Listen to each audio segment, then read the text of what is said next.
अस्सलाम वालेकुम। मोहम्मद सिद्दीक मिटवार बाबा रामोलू कलाम। पाकीज़ा ऐं साफ़ सुथरी सोच, पाकीज़ा ऐं साफ़ सुथरी सुहिणी सोच, पाकीज़ा ऐं साफ़ सुथरी सुहिणी सोच, दुनिया में बि आसानियूं सहूलतूं सुहिणी सोच, सुहिणियूं सुठियूं ॻाल्हियूं करणु कौल ॿोल, सुहिणियूं सुठियूं ॻाल्हियूं करणु कौल ॿोल, सभु सणायूं सभु भलायूं सुहिणी सोच, सुहिणियूं सुठियूं ॻाल्हियूं करणु कौल ॿोल, सभु भलायूं सणायूं सुहिणी सोच,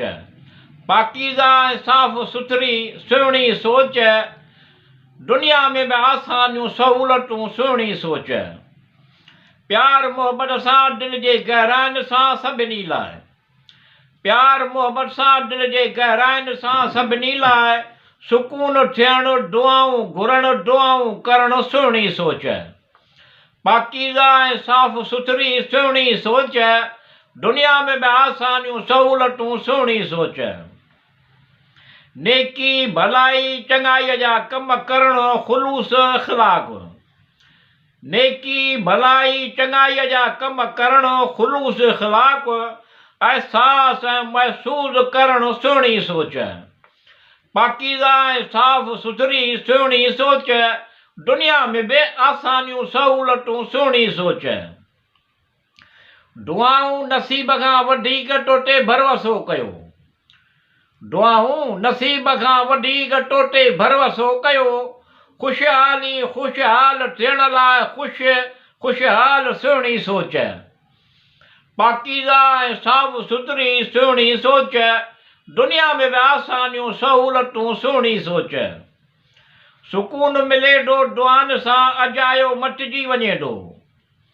सुकून मिले थो दुआनि सां अजायो मटिजी वञे थो, सजायो सभु कुझु थिए थो सुहिणी सोच, पाकीज़ा ऐं साफ़ सुथरी सुहिणी सोच, दुनिया में बि आसानियूं सहूलतूं सुहिणी सोच, सभु सवलायूं आसानियूं भलायूं थियूं वाह नसीब, सभु सवलायूं आसानियूं भलायूं थियूं वाह नसीब, या अल्लाह रहमान रहीम रब करीम, तूं मिठूअ जा मुश्किल आसान कर,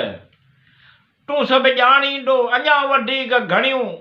आस उमेदूं पुॼनि सणायूं थियनि, आसानियूं सवलायूं थियनि भलायूं सुहिणी सोच,